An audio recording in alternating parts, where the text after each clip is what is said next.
Welcome sa Tagalog Manhwa Recap. Sa sumunod na araw, ay nagyabang na naman si Shinlang kay Mulan. Siya raw ay napaka-incredible, siya raw ay napaka-great.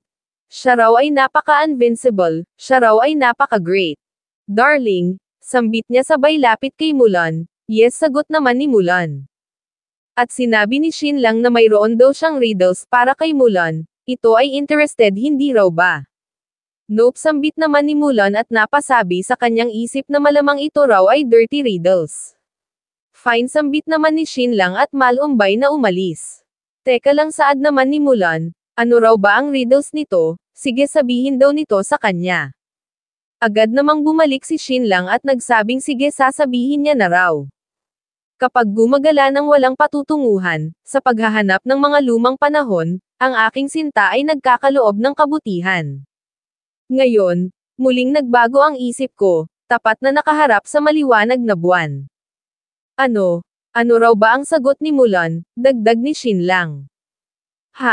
Sambit naman ni Mulan, ngunit biglang dumating si Jin Zong at nag-report na absent daw ang Chili Arch of Yanshan at idinitain daw ng Deputy Chili Arch ang kanilang cavalry. Moreover, ang tao raw na ito ay tumanggi na i-release ang kanilang cavalry at sinabi pa raw nito na i-release niya lang daw sila kapag ka-personal daw na pumunta dun si Mr. Shin at magmakaawa sa harap niya. Sambit naman ni Shinlang, sino raw ba ang Deputy Chili Arch na ito? Nililigawan daw ba nito ang kamatayan? Sumagot naman si Jin Zong na iyon daw ay si Lin Jo, anak ni Lin Mo, na may-ari ng Jinxio Store. Kakapasa lang daw nito sa Imperial Examination at nakapasok sa Office of Yanshan bilang Deputy Chili Arch 2 araw na ang nakakaraan. Oh, sambit naman ni Shinlang, mukhang talaga rong napakaliit ng mundo. Normally, ang isang Deputy Chili Arch ay hindi magtatangkang kalabanan ang Count of Xuanwu. Ganun pa man, si Lin Jo ay iba dahil gaya ni Shinlang, umaasa din ito sa kanyang asawa. Siya ay ang magiging son-in-law ng Count of Jingan na si Wu Jiaoshang, at ang mapapangasawa nito ay ang pangatlong anak na babae ni Count Wu Jiaoshang na tumitimbang lang naman ng kulang-kulang 300 pounds. Dahil nga sa na-offend na noon ng ama ni Lin Jo na si Lin Mo si Shinlang patungkol sa Dai, nangangamba si Lin Jo na ngayong nasa Jin family na si Shinlang, malalagay sa kapahamakan ang Lin family. Kaya siya na mismo ang nag-sacrifice, pakakasalan niya ang dambuhalang anak ng Count of Jingan, upang magkaroon sila ng backer. Si Count Wu Jiaoshang ay ang second military head ng Tiannan Province, na in charge sa 10,000 troops, ngunit kung power ang pag-uusapan ay mas mahina siya ng bahagya kumpara sa Count of Xuanwu. Ginawa niyang Deputy Chili Arch ng Yanshan Army Quarter si Lin Jo. Hindi ito ikinatuwa ng ibang mga officials ng Yanshan Army Quarter, ngunit wala na silang magagawa dahil si Count Wu Jiaoshang na mismo ang nag-decide. At kapag nakikita nila si Lin Jo ay agad silang nagpapanggap na hindi nila ito nakita at gusto nilang umalis na. Samantala, sa hall ng Yanshan Army Quarter, ay maririnig ang malakas na tawa ni Lin Jo.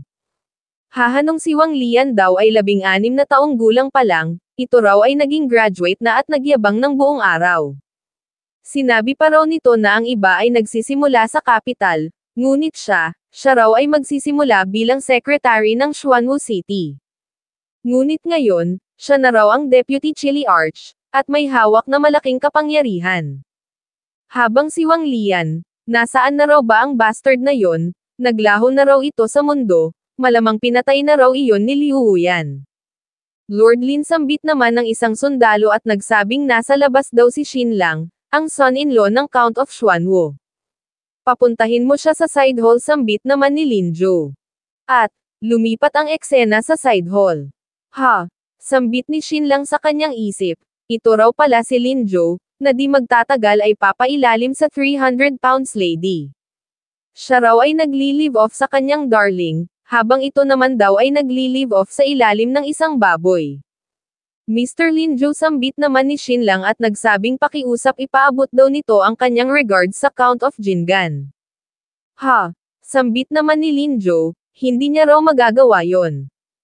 After all, si Shinlang daw ay isa lamang hamak na son-in-law, habang ang kanyang father-in-law daw ay isang senior official ng court kaya iyon daw ay hindi appropriate. Ganun pa man, bigla na lang sinabi ni Shin Lang na patay na raw si Li Wensheng na siya namang ikinagulat ni Lin Jo at napatanong sa kanyang isip kung ano raw ba ang nangyari. Sinabi naman ni Shin Lang na malamang may rason daw sa likod ng pinaparatang nilang pananag-asa, kaya pakiusap pakawalan na raw nito ang mga inosenteng cavalry ng Count of Xuanwu. No way sambit naman ni Lin Jo. Ang mga yun daw ay nag-commit ng heinous crimes, at kailangan niya rong malaman kung sino ang mastermind sa likod nito at i-hand over sa prefect.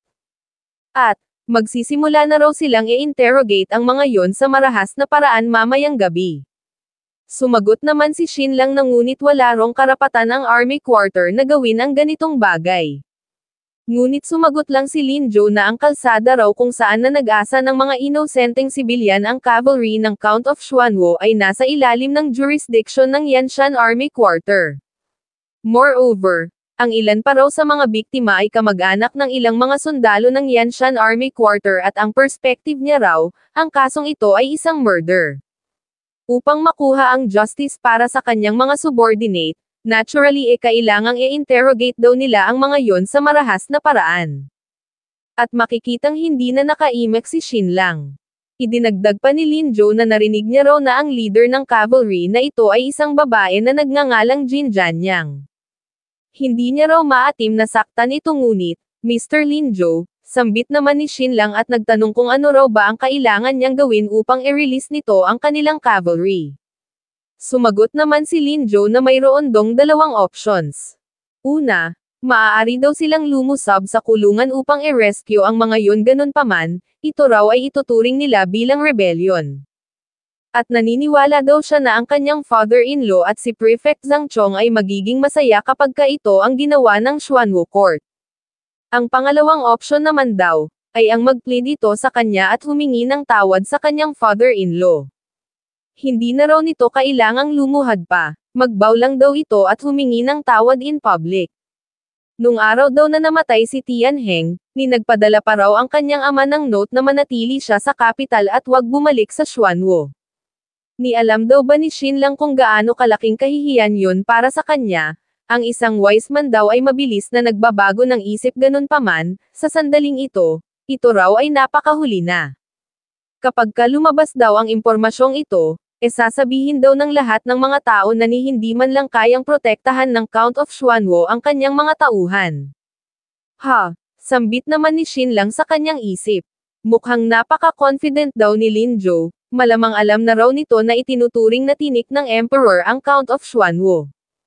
Ang Count of Jingan daw ay hatchetman ng Emperor habang si Lin Jo naman ay ang hatchetman ng Count of Jingan kaya normal lang daw na sumasalungat ito sa kanila. Although si Wu Jiaoshang daw ay walang territory o kaya naman private army, mayroon naman daw itong libo-libong troops na nasa kanyang disposal. Kung kaya, ganito na lang daw nito look down ang Count of Xuanwu. Ganun pa man, may nakaligtaan daw itong isang bagay, na ang Count of Xuanwu ay mayroong alas, at iyon ay walang iba kundi siya. At sinabi ni Shin Lang kay Lin Jo na ano raw ba kaya kung ganito na lang, pag-iisipan niya na lang daw muna ang tungkol dito sa ngayon, at bukas na lang siya magbibigay ng sagot. Great sambit naman ni Lin Jo, kung ganun maghahanda na rin daw siya ng mga firecrackers, at mag-iimbita ng mga guests, upang mag-witness sa kanilang reconciliation. Sa wakas sambit naman ni Lin Jo sa kanyang isip, masarap sa pakiramdam na magkaroon ng powerful na backer hindi raw ba, ngunit sino na raw ba ang mas malakas sa kanila ngayon Shin Lang, sino na raw ba? Nasaan ka na Wang Liang? Palagi daw siyang niyayabangan nito noon, at palagi niya raw itong pinupuri ng labis, ngayon siya naman daw ang purihin nito. Maya-maya pa sa labas ng Yanshan Army Quarter, ay napasabi si Shin Lang sa kanyang isip na kapag dumating na raw ang signal ng Emperor, babasagin na raw ng mga taong ito ang kapayapaan. Also, mukhang magkakaroon daw ng trend na makikipag-team up ang Count of Jingan kay Zhang Chong, ang mga lifelong enemies ng Count of Xuanwu, ang Count of Jinhai, si Zhang Chong, ang Zhu family, ang Count of Jingan. Wow, napakarami daw nilang kalaban. Ngunit, yung idiot daw na kausap niya kanina, napakadali lang daw nung ilang paso. At, lumipat ang eksena sa secret room ni Wang Lian kung saan maririnig ang mga nakakaawang sigaw. Lumalabas na ang tao pala na namimiss ng husto ni Lin Zhou ay buhay pa. Hindi hinayaan ni Xin Lang na patayin si Wang Lian ng mga asong ulol.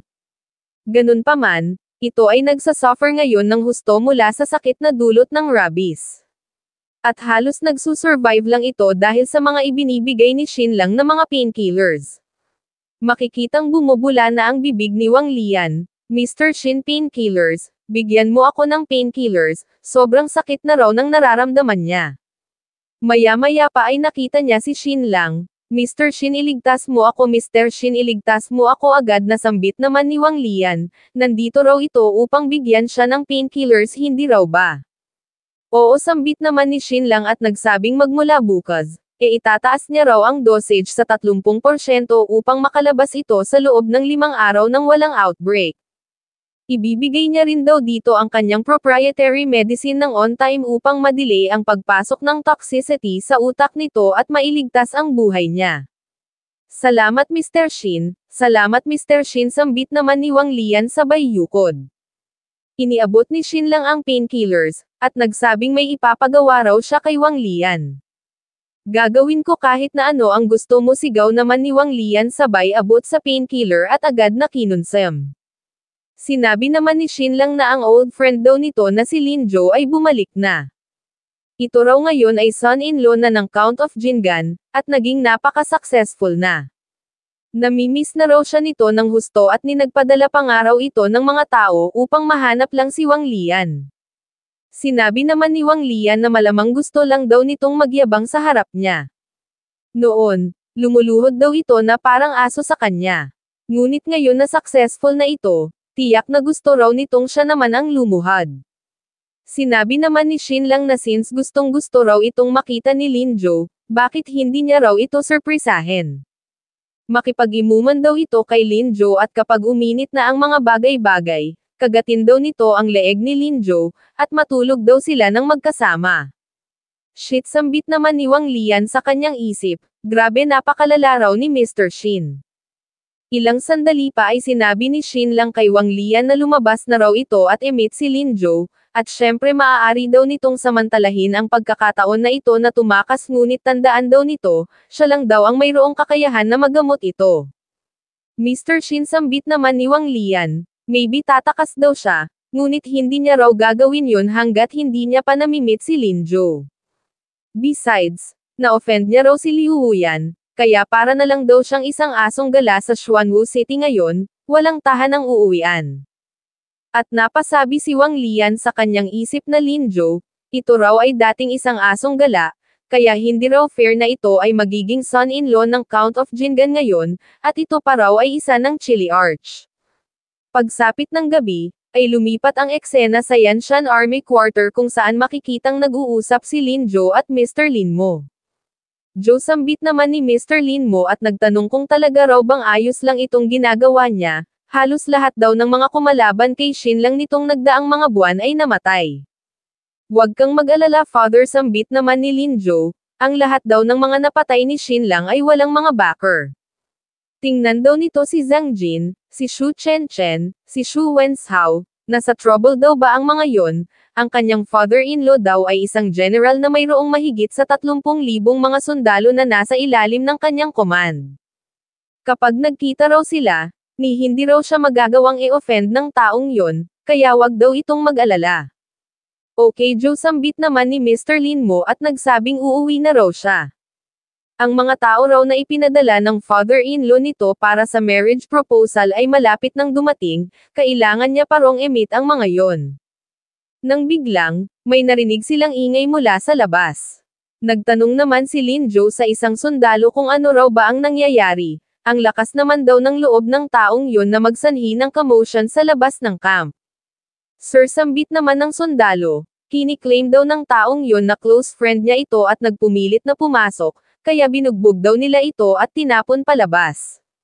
Nang biglang maririnig ang boses na sumisigaw na Lin Zhou, ako ito si Wang Lian, ako ito si Wang Lian. Oh, sa wakas, sambit naman ni Lin Zhou sa kanyang isip, sa wakas bumalik na raw ang bastard na ito. sa wakas maipagyayabang niya na raw ang kanyang glory sa harap nito. At inutusan niya ang mga sundalo na papasukin ito at wag saktan. Maya-maya pa ay patakbong umiiyak palapit kay Lin Jo si Wang Lian. "Jo, bro, iligtas mo ako," desperadong sigaw niya. Hahasambit naman ni Lin Jo sa kanyang isip, ito raw ay langit para sa kanya. Siya raw ang tinatrato ng ganito noon ni Wang Lian, ngunit baligtad na raw ang sitwasyon ngayon. "Oh come on Wang Lian," sambit naman ni Lin Jo, sila raw ay matalik na magkaibigan, hindi na raw nito kailangang lumuhad pa sa harap niya, hindi niya raw matiis na makita itong nahihirapan ng ganito. "Jo pakiusap iligtas mo ako," sambit naman ni Wang Lian, wala na raw siyang ibang mapupuntahan. "Anong nangyari? Sino ang nanakit sa'yo?" tanong naman ni Lin Jo. Sumagot naman si Wang Lian na ito raw ay si Liu Huyan, na in love daw siya sa concubine nito at hindi niya raw na-control ang kanyang feelings, kaya ang naging resulta ay nilunod daw ni Liu Huyan ang babaeng yon sa ilog. Nagtatago daw siya habang balot ng takot na patayin siya ni Liu Huyan, ngunit nang marinig niya raw na naging successful na si Lin Jo, nag-take na raw siya ng risk na pumunta rito at humingi ng tulong. "Lord Lin, wala na raw siyang ibang opsyon na natitira, pakiusap iligtas daw siya nito." Natanggalan daw siya ng official position at title dahil kay Shin lang, ngunit hanggat patuloyin lang daw siya nito, nakahanda raw siyang gawin ang lahat ng gusto nito. In surface, ganito ang reaction ni Lin Jo, ngunit sa loob niya ay ganito. Well Lian sambit niya at nagsabing wala rong suitable official positions na nakapalibot sa kanya, kaya maaari daw bang maging scribe niya na lang ito at tulungan siya nitong i-organize ang kanyang mga manuscript. Of course master sambit naman ni Wang Lian at galak naman si Lin Jo sa kanyang nakikita. Wala na rong mas satisfying pa sa pakiramdam na maging servant mo ang dating napakayabang na tao. At nag-utos siya na maghanda ng banquet. Gusto niya rong mag-celebrate para sa kanyang bro. Makalipas ang ilang sandali, ay inilapag ni Lin Jo ang baso at sinabihan si Wang Lian na wag daw itong mag-alala, ipaghihiganti niya raw ito. Mamamatay na raw sooner or later si Shin lang, at ang Count of Xuanwu daw sa ngayon ay para na lamang naglalakad na patay. Si Jin Mulan naman, kapag ka namatay na raw ang Count of Xuanwu, ipapadala niya raw ito sa brothel. Ako ay grateful beyond words Lord Lin sambit naman ni Wang Lian, makikitang may pasekreto siyang inilabas na pil, at mapapansin din na nakabihis na siya. Idinagdag pa ni Lin Jo na sa kanyang mga mata, si Shin lang daw ay isa lamang jumping clown. Kaya maghintay at manood lang daw si Wang Lian kung papaano niya dudurugin ang bastard na yon.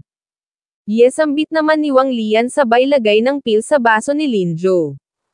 Ininom niya ito, ang sarap daw sa pakiramdam. Nang biglang, nag-kick-in na ang epekto ng pil. Nakaramdam siya ng pagkahilo, Mr. Lin sambit naman ni Wang Lian. Nalasing na raw ba ito? Bumagsak ang mukha ni Lin Jo sa mesa, napangisi si Wang Lian, hinawi ang damit ni Lin Jo sa bandang leeg, at, kinagat niya na ito. Pagsapit ng umaga, ay nagising na si Lin Jo. Napahawak siya sa kanyang ulo, at napatanong sa kanyang sarili. Ano raw ba ang nangyari kagabi? Bakit wala daw siyang maalala, at napakasakit daw ng ulo niya? Nang biglang may nagsalita sa ilalim ng kumot, "Good morning Mr. Lin," sambit nito. Na siya namang ipinagtaka ni Lin Jo, kaya inangat niya ang kumot, at nagulantang siya nang makitang ito ay si Wang Lian at pareho pa silang nakahubad. Pasigaw na nagtanong si Lin Jo kung bakit nasa kama niya raw ito, ngunit nagtanong lang si Wang Lian kung hindi raw ba nito naaalala kung ano ang nangyari kagabi, anong pinagsasasabi mo sigaw naman ni Lin Jo. Ang hindi alam ni Lin Jo, ay may taong pinadala si Shin lang sa Lin's mansion sa ilalim ng pangalan ng Yanshan Army Quarter.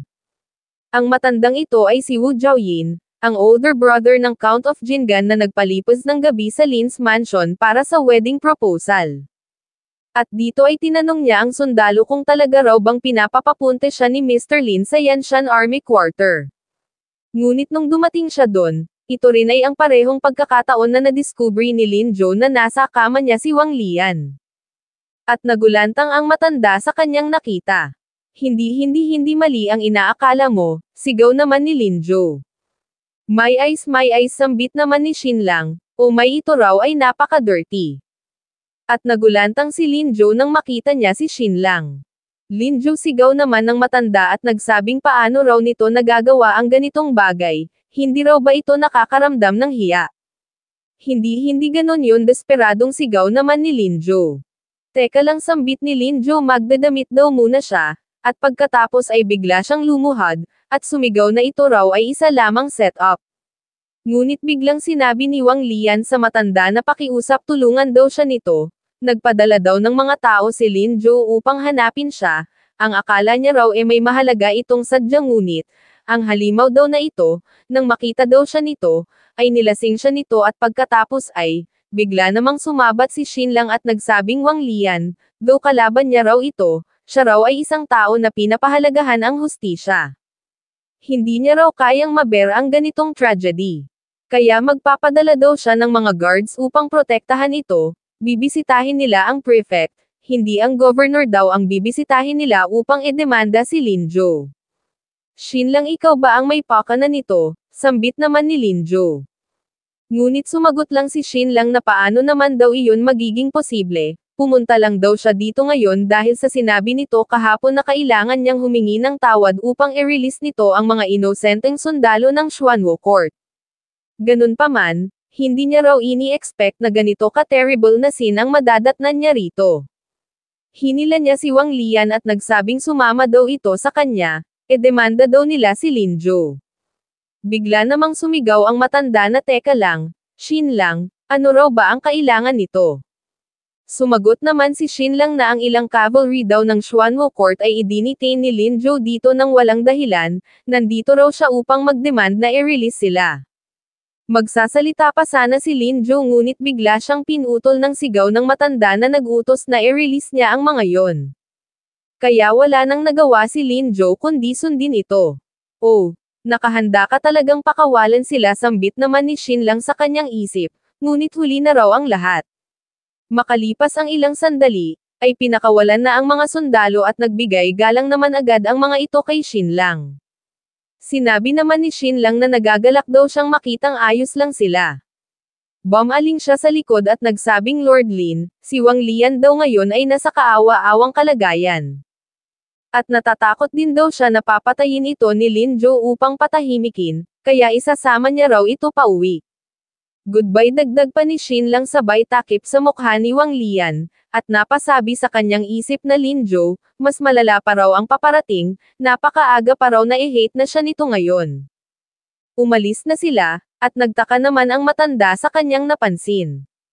Natatakot daw ba si Wang Lian sa liwanag? Bigla namang lumuhad sa harap niya si Linjo upang humingi ng tulong. Yang mansambit naman ng matanda at nagsabing panatilihin daw nito ang kanyang mga mata sa lupa, wag sa langit, kung ayaw nitong mag-fall flat sa kanyang mukha. Ngunit ang matuto sa experience ay hindi na rin naman daw masama para sa kanya. Ganun pa man, magkakaroon daw ito ng mga obstacles patungkol sa magiging marriage niya kay Yuyo. Sabihin mo sa akin kung ano ang gagawin, sigaw naman ni Linjo. Sinabi naman ng matanda kay Linjo na pumunta ito sa kanila, at sabihin sa kanyang ama na kailangan nilang triplehin ang pera. Si Wu Jiaoyin ay kapatid ni Wu Jiaoshang kaya naturally, alam na alam nito ang ugali ni Wu Jiaoshang. Kaya naghanda na siya ng mga series of speeches at mga plano para kay Linjo. Ganun pa man, ang hindi alam ni Linjo, ay madalas na napapatingin si Wu Jiaoyin sa bite mark na nasa kanyang leeg. At lumipat ang eksena sa Xuanwu Court kung saan ini-report ni Shinlang sa count na nadala niya na raw pauwi si Jin Jianyang at ang iba pa. Napasabi naman ang count sa kanyang isip na hindi niya raw ini-expect na talagang mapo-pull off ito ni Shinlang. Bakit daw ba kasi hindi niya nalang naging anak ang batang ito? At sa tuwing naiisip niya raw ito, somehow, parang may gusto raw siyang sapakin. Napa-flinch naman si Mukong sa kanyang kwarto, bakit daw ba pakiramdam niya may gustong manakit sa kanya? Father-in-law, dagdag pa ni Shinlang at nagsabing pakiramdam niya raw medyo unusual si Wu Jiaoyin. Sinabi naman ng count na si Wu Jiaoshang at Wu Jiaoyin daw kasi ay nag-compete noon para sa posisyon na Count of Jingan 20 taon na ang nakakaraan, kaya, nagtanong naman si Shinlang kung paano raw ba natalo si Wu Jiaoyin. Sumagot naman si Count Jinjo na dahil sa hindi raw nito kayang magkaanak kaya wala itong magiging heirs. Oh, sambit naman ni Shin Lang sa kanyang isip, nang biglang dumating ang isang guard at nag-report na mayroon dong mga local elders at mga villagers sa labas, gusto raw nilang i-meet ang Count of Xuanwo. Ha! Sambit naman ni Shin Lang sa kanyang isip, ano raw ba kaya ang nangyayari? Maya-maya pa ay lumabas na sila. Agad namang yumukod ang mga elder at nagbigay galang sa Count of Xuanwo. Pinatayo naman ng Count ang isang elder at nagsabing silang lahat daw ay mas matanda sa kanya, kaya hindi niya raw matatanggap ito, pakiusap tumayo daw sila. Maya-maya pa ay nagtanong ang Count kung ano raw ba ang sadya nila. Sumagot naman ang elder na salamat daw sa tulong ng Count of Xuanwo, napakaganda raw ng harvest nila sa kanilang kakon sa taong ito. Halos 20% daw ang itinaas kumpara nung nakaraang taon. Sinabi naman ng Count na kung ganon, iyon daw ay magandang balita. Pag naibenta raw nila ito magkakaroon na raw sila ng mas comfortable na buhay. Sumagot naman ang elder na oo totoo daw yon, at salamat daw sa kabaitan ng Count of Xuanwo. Subalit, nang dinala raw nila ang mga kakon sa Xuanwo City, tumanggi raw silang bilhin ito. Na siya namang ikinagulat ng dalawa. Napasabi naman si Shin Lang sa kanyang isip na sa 100,000 daw na mga farmers sa territory ng Count of Xuanwo, ang 70,000 daw sa mga ito ay umaasa lang sa pagsasaka ng mga silkworms upang mabuhay. Kaya kung hindi raw nila maibebenta ang mga kakon na ito raw ay magiging napakalaking problema. Ang 1/4 daw sa annual revenue ng Count of Xuanwo ay nanggagaling sa tax na nagmumula sa mga kakons. Kaya kapag hindi raw naibenta ang mga ito raw ay posibleng mag-lead sa financial collapse. Dinagdag pa ng elder na ang Shu family at Lin family daw ay tumanggi na kunin ang kanilang mga kakons. At sa taong ito, wala rong kahit na isang merchant mula sa ibang mga provinces ang pumunta. Napasabi naman si Shin Lang sa kanyang isip na ang mga kakons daw ay kailangang ma-process sa lalong madaling panahon. Dahil kung hindi, ang mga mods daw ay ngangat-ngatin ito na siyang sisire sa mga kakons. Ha! Mukhang inaatake daw ng mga yon ang Count of Xuanwo sa vital time na ito. Sinabi pa ng elder na sinabi raw ni Mr. Shu at ng kanyang anak na babae na kukunin daw nila ang mga kakons kung personal na makikipag-usap si Mr. Shin sa kanila. Ay sisambit naman ni Shin Lang sa kanyang isip. At sinabi ni Shin Lang na kung ganon, wag daw silang mag-alala. Pupunta daw siya dun upang kausapin ang mga yon, hindi raw ito big deal sa kanya. Wow sambit naman ni Shin Lang sa kanyang isip. Mukhang malalakas daw pala talaga ang loob ng mga yon. Kakadurog niya lang daw kay Lin Jo, tapos ngayon ay pinoprovoke na naman siya ni Xu Guangyun at Xu Chenchen. Makalipas ang 2 oras ay pumunta na si Shin Lang sa Shu Mansion. At dito ay kumuha sa atensyon ni Shin Lang ang embroidery na nakadikit sa wall na may nakasulat na The Best Embroidery. Shin Lang sambit naman ni Mr. Shu at nagsabing ito raw ay niregalo mismo sa kanila ng Crown Prince. So naka-recover na kayo sa sakit hasambit naman ni Shin Lang. Yes salamat sa'yo saad naman ni Mr. Shu. Ang mga silk daw na gawa mula sa golden dye nito ay napaka-exquisite. Nung isinuot daw ito ng Crown Prince, ito raw ay nag-exude ng air of nobility na nagsurpass sa lahat ng mga royal families mula sa iba't ibang mga bansa. Natuwa raw ng husto ang Crown Prince dito, kaya niregalo daw nito ang calligraphy masterpiece na ito sa kanila. Shin Lang, sambit naman ni Xu Chenchen at nagsabing mayroon lang daw silang isang request. Ibigay daw nito ng libre sa kanila ang formula ng purple dye at rainbow color. Kapag ginawa raw iyon ni Shin Lang, bibilhin daw nila ang lahat ng mga kakons. At siya nga pala, bibilhin lang daw nila sa kalahating presyo ang mga kakon na yun at kung ayaw daw nitong pumayag, hindi na raw nila ito bibilhin. Ha! Sigaw naman ni Shin Lang at nagsabing mukhang ang tataas daw ng mga pangarap nila, iyon daw ay imposible. Sambit niya sabay talikod, ngunit sinabi lang ni Mr. Shu na kung ganon, hintayin na lang daw ni Shin Lang ang pag-emerge ng mga mods, wala rong bibili sa mga kakons na yon sa buong Tianan Province. At kapag nangyari yon, Ano na raw ba ang mangyayari sa 100,000 mga tao sa territory ng Count of Xuanwo na umaasa lang sa mga silkworms bilang hanap buhay? Ito raw ay maaaring mag-lead sa rebellion. Ang economic situation daw ng Count of Xuanwo sa ngayon ay hindi na ganoon ka-great. Kaya daw ba nilang suportahan ang ganoon karaming tao? Kung mayroon dong mangyayaring rebellion, ito raw ay hindi i-ignore ng prefect at ng governor. Sambit naman ni Shin Lang at nagsabing susubukan daw ba nilang i-block ang economy ng Count of Xuanwo, ito raw ay big move, ito raw ba ay order mula kay Governor Zurong. Shin Lang, sambit naman ni Xu Chenchen at nagsabing sumuko na lang daw ito.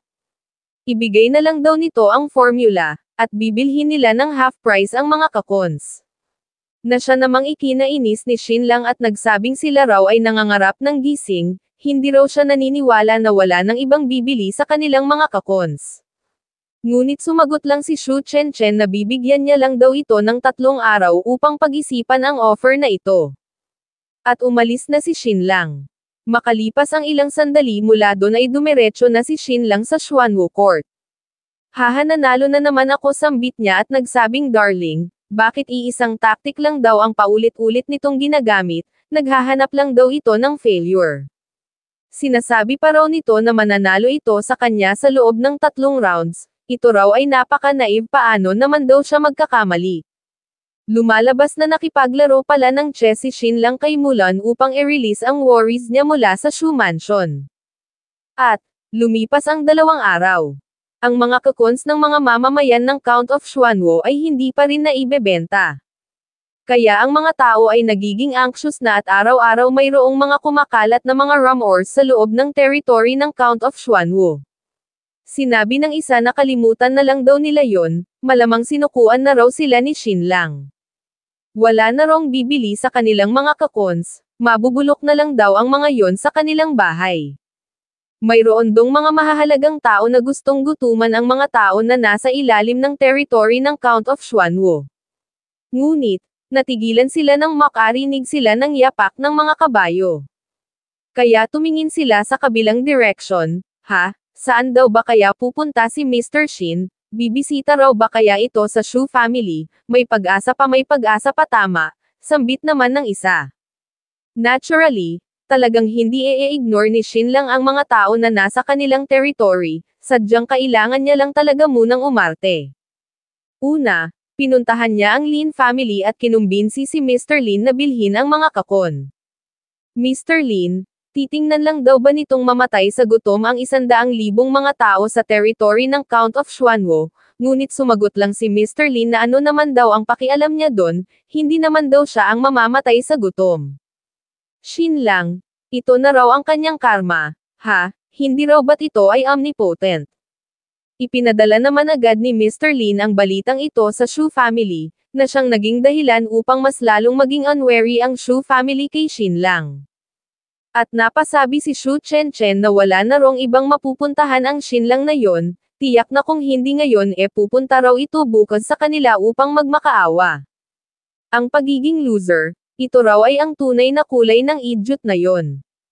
At pagsapit ng gabi ay lumipat ang eksena sa Xuanwo Court kung saan makikitang binubutasan ni Shin Lang ang mga kakon. Napatanong naman si Mulan kung anong powder daw ba itong nilalagay ni Shin Lang sa mga kakon, at sumagot naman si Shin Lang na ito raw ay white phosphorus. Ang white phosphorus daw ay mag-i-ignite kapag ang temperature ay mag-i-exceed sa 40 degrees. Kailangan daw nila itong ilagay sa mga kakon na ibebenta nila sa Shu family upang, sambit naman ni Mulan at humingi naman ng tulong si Shin Lang kay Mulan. At makalipas ang ilang sandali ay marami-rami na ang natapos nila. Great job darling, sambit naman ni Shin Lang, ito raw ay mas mabilis at mas accurate pa sa kanya. Nagpasalamat naman dito si Mulan. Sinabi naman ni Shin Lang na kung ganon, magpapatulong daw sila sa iba na gumawa pa ng 1,000 ganito. Kinabukasan, ay makikitang maraming tao ang nasa labas ng gate ng Xuanwo Court. Ano raw ba ang gagawin nila? Soon magbi-breakout na raw ang mga kakon. Sinabi naman ng isa na siguradong mahahanapan daw ito ng paraan ng Count of Xuanwo, kailangan lang daw nilang maghintay. Ngunit sumigaw ang isa na hanggang kailan naman daw sila maghihintay, hanggang matapos na ang mundo, ganun daw ba? At sumigaw naman ang isa na ang kailangan lang daw ng mga yon ay si Mr. Shin. Sinabi naman ang isa pa na tingnan daw nila nandito na si Mr. Shin. At dito ay nagsigawan ang mga tao. Mr. Shin, tulungan daw sila nito, kung hindi raw nila maibebenta ang mga kakon sa lalong madaling panahon, talagang magpa-fly out na raw ang mga mods. Kailangan na raw nila ng pera upang makabili ng pagkain, malapit na raw maubos ang pagkain nila. Nagsalita naman agad si Shin Lang at nagsabing guys, pupunta raw siya ngayon sa Shu Mansion upang magmakaawa sa Shu family. Kahit ano man daw ang kondisyon o kung papaano man siya ipapahiya ng mga yon, ipinapangako niya raw na gagawin niya ito para sa kanilang kapakanan. Huwag daw silang mag-alala, aayusin niya ito para sa kanila. Na siya namang nagpaantig sa mga tao. Sa parehong pagkakataon ay makikitang nanunood lang sa itaas ang Count at si Mukong. Ginagamit lang sila ni Shin Lang, sambit naman ni Mukong, ngunit bigla siyang inalog ng Count na siya namang ikinagulantang nito. How dare you, sigaw ng Count, mabuti raw na mahalin mo ang mga tao na parang mga sarili mong anak, ganun pa man, ang mga tao raw na may hawak ng kapangyarihan ay kailangang i-handle ng maayos ang mga ganitong pagkakataon sa pamamagitan ng tamang pag-asta base sa sitwasyon. At napasabi ang Count sa kanyang isip na hindi raw ito maiintindihan ng sili niyang anak. At makalipas ang ilang sandali, ay lumipat ang eksena sa Zhu's Mansion kung saan makikitang iniaabot ni Shin Lang ang isang papel. 3 formula raw ang nandito, isang upgraded na golden color, isang purple, at isang rainbow color. Satisfied na raw ba si Shu Chen ngayon? Bibilhin na raw ba nila ang mga kakon na nagmula sa kanilang territory, at makikitang napangisi si Shu Chen? Shin Lang, sambit niya at nagsabing dapat daw kasi hindi ito naging mayabang. At sumigaw na kung gusto raw nitong bilhin nila ang mga kakons, ito raw ay hindi pa sapat. Kailangan pa raw nitong humingi ng tawad sa ginawa nito sa kanya nung nakaraan, humingi daw ito ng tawad sa kanya. Nagpanggap naman dito si Shin Lang na napipilitan, Yumoko, at nagsabing nagkamali raw siya, napakamali daw nung ginawa niya, kaya nagmamakaawa daw siya na patawarin na siya nito sa pagkakataong ito, spare daw siya nito. Ngunit, hindi pa rin nakontento si Shu Chen. Hindi pa rin daw iyon sapat. Hindi raw ba't sumulat ito ng libro upang siraan siya, naaalala pa raw ba nito? Ngayon, ang gusto niya raw ay i-pile up ni Shin Lang ang lahat ng natitirang copy ng Zemon's Boudoir Secrets, at sunugin niya ito in public gaya ng ginawa nito sa Lovebird's Dream ni Zhu Wenhua. Nainis naman dito si Shin Lang, sige fine, gagawin niya raw yun, ngunit, kailangang bilhin daw nito ang mga kakon sa full price. Ngunit, sumagot lang si Shu Chen na 60% lang daw mula sa original price ang ma-o-offer nila, at kung hindi raw ito papayag, kalimutan na lang daw ni Shin Lang ang tungkol sa kakon. At bukod pa dun, pile up din daw nito sa harap nila mismo ang Zemon's Boudoir Secrets dahil gusto niya raw mismong makita ang pagkasunog nito. Fine, 60% sambit naman ni Shin Lang. At gaya ng napagkasunduan nila, sinunog ni Shin Lang ang mga natitirang copies ng Zemon's Boudoir Secrets sa harap mismo ni Shu Chen at Shin Lang. Mr. Shin, sigaw naman ng mga guards, nawalan daw ng malay si Mr. Shin. At pagkatapos nun ay nagsimula ng purchase ng Shu family ang mga kakons. Although 60% lang mula sa original na presyo ang offer ng Shu family sa mga kakons, ayos na rin ito sa mga farmers dahil wala na rin naman silang ibang mapagbebentahan. Ganun pa man, ayaw pa ring i-let go ni Shu Chen si Shin Lang. Ini-announce nito na 3 milyong cat ties lang daw muna ng mga kakons ang bibilhin nila at saka na lang daw nila i-deal ang iba. Napatanong naman dito ang mga farmers kung ano na raw ba ang gagawin nila, at sinabi naman ng iba na ibebenta na lang daw muna nila ang maaaring ibenta at saka na nila iisipin yung iba. At napangisi si Shu Chen sa kanyang isip. Take advantage niya raw ng husto ngayon si Shin Lang, torture niya raw ito ng husto. Nung matanggap na nila ang first batch ng kakon, ang Shu Family Workshop ay nagsimula ng magtrabaho ng overtime sa pagpapakulo ng tubig at pag-extract sa mga silk. At ang temperature sa workshop ay naging napakataas na, Lumagpas na ito sa 45 degrees Celsius. Ang heatwave na ito ay umikot sa buong workshop pati na sa cocoon storage room ng Shu family. Na siyang naging dahilan upang mag-spark na ang mga cocoons na nilagyan ni Shin Lang ng white phosphorus. At ilang sandali pa, ay nagkaroon ng mga pagsabog at nagsimula ng masunog ang workshop na siya namang ikinagulantang ng mga workers. Ang apoy daw na ito ay hindi namamatay, ito raw ay supernatural. Kaya nagsitakbuhan na ang mga workers, ang lugar daw na ito ay cursed. What a lovely night, sambit naman ni Shin Lang habang nakatayo sa isang tower ng Xuanwu Court, at pinagmamasdan ang pagkatupok ng workshop ng Shu family. Somehow gusto niya rong magsulat ng tula, wala daw siyang talent. At sa parehong pagkakataon, ay nagkakaroon ng feast si Shu Chenchen at Mr. Shu Guangyun kasama ang kanilang mga kamag-anak at mga kaibigan. At dito ay kinongratulate si Mr. Shu ng kanyang mga relatives. Nagkaroon daw ito ng napakalaking profit sa pagkakataong ito, ang mabili daw nila ang 3 milyong cut ties ng cocoon ng 40% off, iyon daw ay napakagandang deal. Napasabi naman si Mr. Shu na hindi lang daw yon, mayroon pa rong natitirang mahigit sa 3 milyong mga cocoons at binabalak daw nilang bilhin iyon ng 70% off mula sa original price. Ngunit, biglang may napansin si Shu Chenchen, ano yon, iyon daw ba ay sunog? Teka lang, ito raw ba ay ang kanilang workshop, at biglang dumating ang 3 mga workers upang mag-report. Big trouble. Ang workshop daw nila ay nasusunog. Idinagdag pa ng isa na ito raw ay napaka-terrible, ang lahat daw ng mga materials nila na nasa workshop ay nasunog lahat. Dali-dali namang tumakbo si Mr. Shu at sumigaw na paano daw iyon nangyari, ang workshop daw nila ay nalilibutan ng mga water tanks at mga steam. Ngunit iyon ang nangyari sir, sagot naman ng isang worker na siya namang mas lalong nagpainis kay Mr. Shu. Ang pangahas naman daw nitong sumabat, lasing daw ba ito o ano? Sumigaw naman si Shu Chenchen na ihanda raw nila ang carriage, pupunta raw sila doon sa workshop. At makalipas ang ilang sandali ay nakarating na sila sa workshop at mapapansin na napakalala na ng sitwasyon.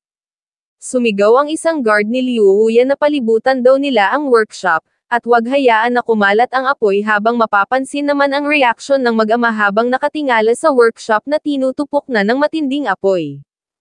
Nasunog na lahat, nawala na lahat, sambit naman ni Mr. Shu, ang family business daw nila sa loob ng ilang dekada, ito raw ay naglaho na lang bigla. Hinawakan niya ang damit ng isang worker at sinigawan sa mukha na bakit hindi raw nila agad na inapula ang apoy, bakit? Ngunit sumagot lang ang worker na wala na raw silang magagawa. Sabay-sabay daw na nasunog ang lahat ng mga storage at ang apoy daw ay kakaiba, hindi raw ito maapula ng tubig. At gumuho ang mundo ni Mr. Shu nang marinig ito. Nawala na raw lahat ng pinaghirapan nila sa loob ng ilang dekada. Shin Lang, malamang ito raw ay kagagawan ni Shin Lang, malamang ang bastard daw na yun ang may pakana ng lahat ng ito. Ilang sandali pa ay sinigawan niya si Liu Huyan na i-gather daw nito ang kanyang mga sundalo, aarestuhin daw nila si Shin Lang. Arestuhin? Patanong na sambit naman ni Liu Huyan, bakit? Mayroon daw ba itong anumang ebidensya? Ano raw ba ang tingin nito? Siya ay si Lin Zhou, at napasabi si Liu Huyan sa kanyang isip na hindi niya raw lubos maisip na magiging ganito ka-ruthless si Shin Lang. At ang masama pa, nasa listahan din daw siya ng taong yon. Liu Huyan, sigaw naman ni Mr. Shu, ano natatakot daw ba ito, pues siya raw hindi. Backer niya raw ang prefect at governor, at nasa side niya rin daw ang crown prince. Kaya umalis na raw sila, arestuhin na raw nila si Shin Lang. Ngunit sinabi ni Shu Chenchen sa kanyang ama na ang pinakamahalagang gawin daw sa ngayon ay hindi ang mag-instigate kung sino ang sumunog sa kanilang workshop, kundi ang idil ang kasalukuyang predicament na nasa harap nila. May natanggap daw silang depositong tens of thousands na gold coins mula sa Western merchant. At kung hindi raw nila ma-deliver ng on-time ang mga silk, kailangan daw nila itong bayaran ng doble. Marahil na ang malaking workshop daw nila ay nasunog na, ngunit hindi raw maaari na mawasak din maging ang kanilang reputasyon. Dahil kung mawawasak daw ang kanilang reputasyon at credibility, katapusan na raw nila. Sinuntok naman ni Mr. Shu ang kanyang dibdib, ikinumpos ang kanyang sarili, at nagsabing good anak tama daw ito, tama daw ang mga sinabi nito. Father dagdag pa ni Shu Chen at nagsabing maaari daw nilang hiramin ang workshop ni Lin Mo. Although maliit daw ang workshop nito pagdating sa scale, sa tingin niya gagana pa rin daw yon. Mayroon daw silang common enemy, kaya tiyak na pahihiraman daw sila ni Lin Mo. No problem sambit naman ni Mr. Shu at nagsabing pupuntahan niya raw si Lin Mo. Ang hindi nila alam nasa likod na pala nila si Lin Mo, at nagulat sila nang bigla itong nagsalita. Sinabi ni Lin Mo na maaari daw nilang gamitin ang kanyang workshop, ipapagamit niya raw ito sa kanila nang walang hinihinging kapalit. At kapag nalagpasan na raw nila ang tragedy na ito, ay magtutulungan daw sila upang patayin ang Xinlang na yon. Mr. Shu, ang kanilang mga families daw ay magkasamang babangon at babagsak. Gagawin niya raw ang kanyang best sa pagtulong.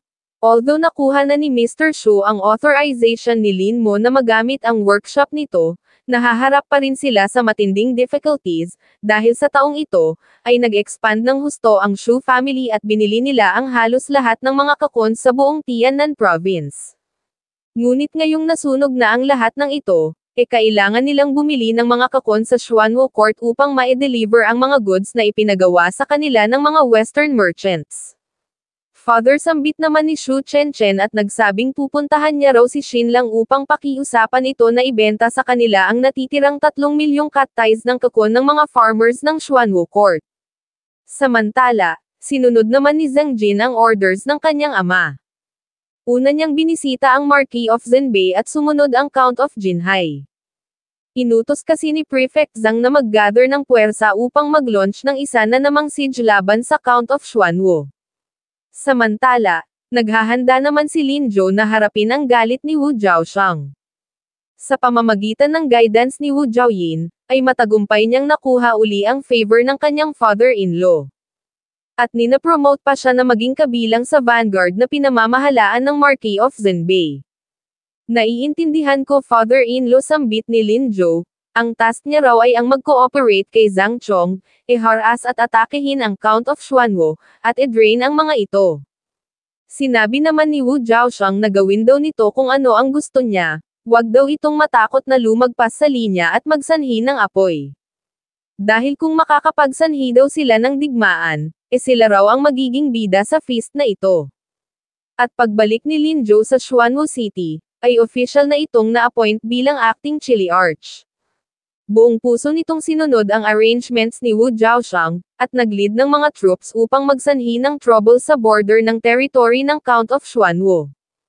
Ang kailangan niya lang gawin ay ang i-blur ang boundary lines upang makahanap ng maraming opportunities. At, dito ay ini-report ng isang sundalo na ang mga tao raw ng Count of Xuanwu ay nag-cross sa territory border upang mamutol ng mga kahoy. Arestuhin sila sigaw naman ni Lin Zhou. Hindi natatakot si Lin Zhou na mag-cause ng trouble laban sa Count of Xuanwu. In fact, ito talaga ang gusto niyang mangyari. At napasabi si Lin Zhou sa kanyang isip na Xinlang, maghintay lang daw ito. Siya raw ay magiging asong ulol, at kakagatin niya ng walang pakundangan ang family nito. Siya raw ay ang magiging bangungot ng Jin family. At, lumipat ang eksena sa Xuanwu Court kung saan makikitang ipinipinta ni Xinlang si Xiangbing. At dito ay tinanong ni Xiangbing si Xinlang na kamusta na raw ba ang painting, hindi niya na raw kayang i-maintain pa ng mas matagal ang posture na ito. Tapos nasambit naman ni Xinlang, at dali-dali namang lumapit si Xiangbing kay Xinlang upang tingnan ang painting. Ha! Sambit naman ni Xiangbing, hindi raw siya ang nasa painting na ito, hindi raw siya ganito ka-foxy, napaka-terrible daw ni Mr. Xin. Nang biglang nag-report si Jin Zong na nasa reception hall daw si Shu Chen, gusto raw nitong i-meet si Mr. Xin. Got it sambit naman ni Xinlang at makalipas ang ilang sandali, ay pumunta na siya sa reception hall. Agad namang nag-exod ng maaliwalas na ekspresyon si Shu Chen at binati si Xinlang. Ha! Sambit naman ni Xinlang sa kanyang isip, ginagaya daw ba nito ang karakter niya sa Zeman's Boudoir Secrets, ito raw ay napaka-wild. Shu Chen, iniisip daw ba nito na magugustuhan niya ito sa ganitong paraan, at umupo na siya. Mr. Xin, Sambit naman ni Shu Chenchen, inilabas ang Simmons Boudoir Secrets na dala niya, 11 beses niya na rong paulit-ulit na binasa ang libro nito, at nagustuhan niya raw talaga ito. Ang mga tula raw at mga scripts na mga naisulat niya ay magmimistulang basura lang kung ikukumpara sa librong ito ni Shin Lang. At nagsimula na siyang mag-recite ng ilang tula mula sa Simmons Boudoir Secrets ngunit, hindi ito pinansin ni Shin Lang. Idinagdag pa ni Shu Chenchen na napakarami rong mga fascinating na linya mula sa librong ito, at nagustuhan niya raw talaga ito. Curious na raw siyang malaman kung kailan uli ito magsusulat ng panibagong libro, hindi na raw siya makapaghintay na mabasa ito. Ngunit, hindi man lang kumibo si Shin Lang.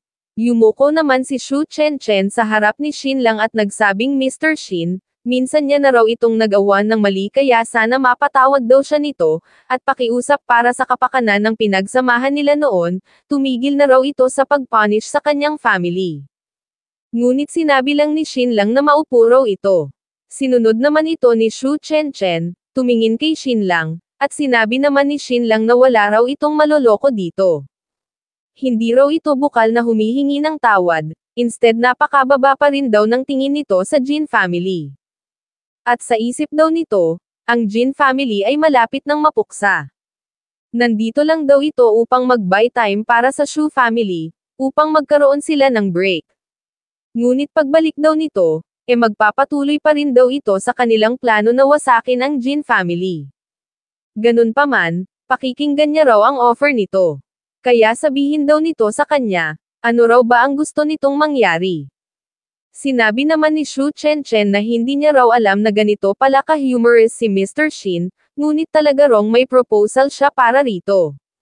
Binabalak daw nilang bilhin ang 3 milyong cat ties ng silkworm cocoons na naproduce ng mga tao ng Jin family fiefdom, at mag-o-offer sila ng 1.5 na mas mataas mula sa original na presyo. Ngunit biglang sumagot si Shin Lang na kailangan daw nilang magbayad ng 3 beses na mas mataas mula sa original na presyo. Na siya namang nagpagulat kay Shu Chenchen. At napasabi sa kanyang isip na ito raw ay outrageous. Mauubusan daw sila ng pera kapag binili nila ang mga kakon na yun ng 3 beses na mas mataas mula sa original na presyo. Hindi raw ito maaari. Mr. Shin sambit naman ni Shu Chenchen, ito raw ay win-win situation para sa Jin family fiefdom at Shu family. Ano? Sinusubukan mong makipag-negotiate sa akin, sambit naman ni Shin Lang. Marami rong gustong bumili sa kanilang mga silkworm cocoons, kaya bakit naman daw Shu family ang pipiliin nila kumpara sa iba? At, paano naman daw ito nakakasiguro na malalagay sa trouble ang mga tao ng Jin family fiefdom kung hindi sila makipag-deal ng business sa Shu family? Kaya daw nilang mag-reel off ng mga silk mula sa kanilang mga kakon, at gumawa mismo ng sarili nilang mga silk. Bakit? May workshop ba kayo at mga employees para doon? Tanong naman ni Shu Chenchen. Oo, sambit naman ni Shin Lang, hanggat mapabagsak lang daw nila ang Shu family, magkakaroon na raw sila. Hanggat mayroon lang daw silang mga tauhan, napakadali lang daw para sa kanila na magtayo ng workshop. At, ang mga employees daw ng Shu family ay sa kanila magtatrabaho, na siya namang ikinagulantang ni Shu Chenchen. Talaga bang paaabutin mo pa ito sa ganito Shin Lang? Sambit naman ni Shu Chenchen sabay tayo. Bakit? Sagot naman ni Shin Lang, bakit? Spare daw ba siya nito kung ito ang nasa sitwasyon niya? Sinabi naman ni Shu Chenchen na ang final battle daw laban sa Xuanwo Court ay magsisimula na. Ipinapangako niya raw na poprotektahan niya ang kapatid at mga magulang ni Shin Lang hanggat tanggapin lang nito ang offer niya. Ngunit, sumagot lang si Shin Lang na umalis na raw ito. Sige, mag-o-offer ako ng 2 beses na mas mataas mula sa original na presyo, saad naman ni Shu Chenchen. Ngunit sumagot lang si Shin Lang na may gagawin pa raw siya, magpapatayo pa raw ang Jin family ng sarili nilang workshop. Kaya kailangan niya na rong magmadali sa pag-recruit ng mga workers. Na siya namang ikinainis ng husto ni Shu Chenchen at siyang nag-udyok sa kanya na pagpupunit-punitin ang hawak niyang libro. Ang isang kati daw ng bagong produce na silkworm cocoon ay nagkakahalaga ng 20 copper coins na nangangahulugang makakabili sila ng 100 cat ties sa halagang 1 gold coin. At magkakahalaga lang daw ng 30,000 gold coins kung bibilhin niya ang lahat ng 3 milyong cat ties ng silkworm cocoons. Ganun pa man, nagdedemand daw si Shin lang ng 3 beses na mas mataas mula sa original na presyo kaya magiging 70,000 gold coins na raw ito lahat-lahat ngayon. Iyon na raw ang maximum na pera na maa-afford ng Shu family kapag ini-mortgage nila ang kanilang bahay at iba pang mga ari-arian. Sinusubukan dong i-exhaust ni Shin lang ang lahat ng financial resources ng Shu family, at sumigaw siya na fine bibilhin niya raw ang mga kakon sa halagang gusto ni Shin lang. Shin lang, grabe napaka-greedy daw nito. At sa sumunod na araw, ay tuwang-tuwa ang mga elders at farmers sa naging kita ng kanilang mga kakon. Napasabi ang isa na utang daw nila ang lahat ng ito sa lordship, at napasabi naman ang isa na salamat Mr. Shin, salamat daw sa pagligtas nito sa kanila, mabuhay daw ang Count of Xuanwo. Samantala, ang Shu family naman ay nag-loan ng 60,000 gold coins sa Yin Yuan Bank at ginawang collateral ang kanilang mansion at iba pang mga ari-arian. Nakakuha naman ng 18,000 na tax ang Jin family mula sa deal, habang ang mga tao naman na nasa ilalim ng kanilang fiefdom ay naging napaka-grateful sa Jin family.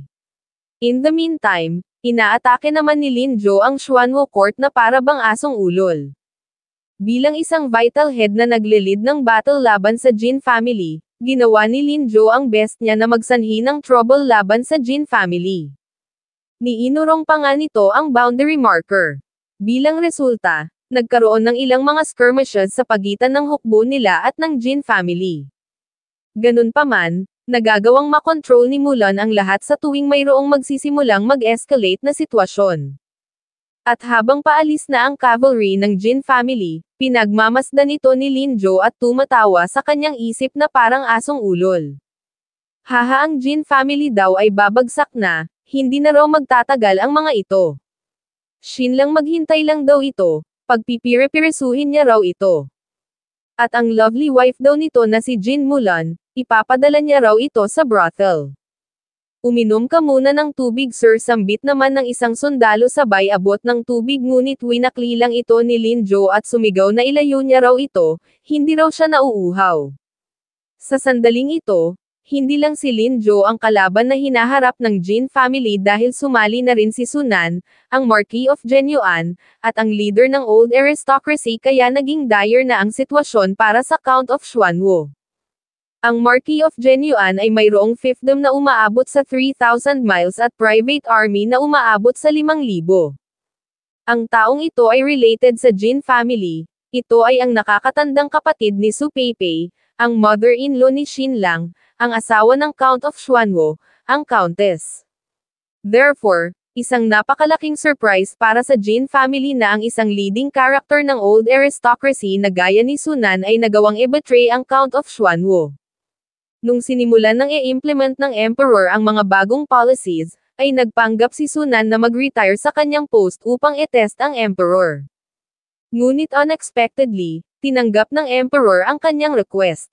Ganun pa man, recently, nagbigay ng Imperial Edict ang Emperor upang i-re-employ si Sunan, maging Frontier General at Junior Guard ng Crown Prince. Pinaunlakan naman agad ito ni Sunan at agad na pumunta sa capital city. Ang sudden change of attitude na ito ni Sunan ay parang saksak patalikod sa Jin family.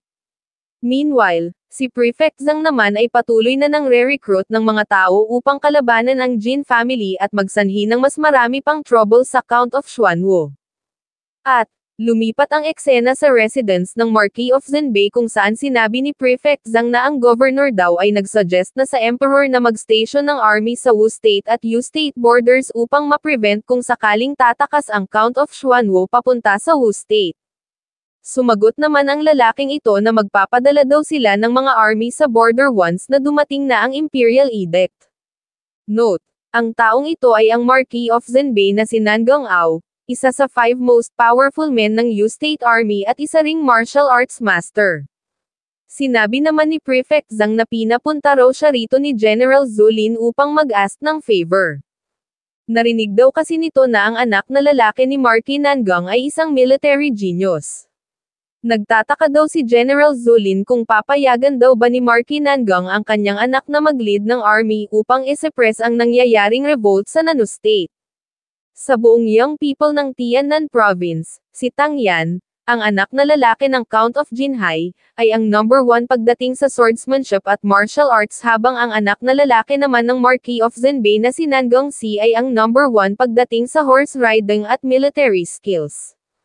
Si Marky Nangang ay isang general, ngunit may alam din ito pagdating sa politics. Kaya naintindihan niya agad ang ibig sabihin ni Zhang Chong. Obviously, gustong ipalid ni General Zulin ang kanyang anak sa private army nila.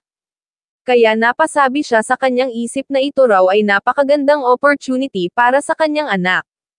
At tinanong niya si Prefect Zhang kung ano raw ba ang gusto nitong i-lead ng kanyang anak, ang North Army daw ba o ang kanilang private army. Ngayon, ipagpalagay natin na magsiset ng example si Marky Nangang at ipadala ang kanyang private army upang isuppress ang nangyayaring revolt sa Nano State. At sa parehong pagkakataon ay ipadala rin doon ng emperor ang mga private armies ng iba pang mga noble families. Bilang resulta, tiyak na hihina ng husto ang old aristocracy at magsasuffer ng napakalaking loss. At kapag ganoon nga ang nangyari, ang Marquis of Zhenbei na neutral pagdating sa mga court, ay tiyak na ita-target ng iba. At sinabi ni Prefect Zhang na ang pangalawang anak daw nito na si Nangang Ping ay naging court censor na sa loob ng 2 taon. Ganun pa man, nagkataon daw na nagkasakit ang assistant magistrate na nasa kanyang residence. Kung kaya, papayag daw ba si Marky Nangang na magtrabaho si Nangang Ping para sa kanya? Note: ang court censor ay isang sub-7th grade official habang ang assistant magistrate naman na nasa residence ng prefect ay 6th grade official. Ibig sabihin kapag tinanggap ni Marky Nangang ang offer na ito, ang kanyang anak ay mapupromote. Ang 2 anak ni Marky Nangang ay makikinabang ng husto sa offer na ito kaya nahihirapan siyang tumanggi. Hinampis niya ang mesa at nagsabing siya na raw mismo ang mag-take ng initiative na hilingin sa emperor na ipadala ang kanyang private army sa Nano State. Sigurado daw siya na reasonable enough ang Count of Xuanwu sa pag-defy nito sa emperor. Ganun pa man, kung sakaling nababaliw na raw ang Count of Xuanwu, ipapadala niya raw sa south ang kanyang army upang i-eliminate ang lahat ng mga threats.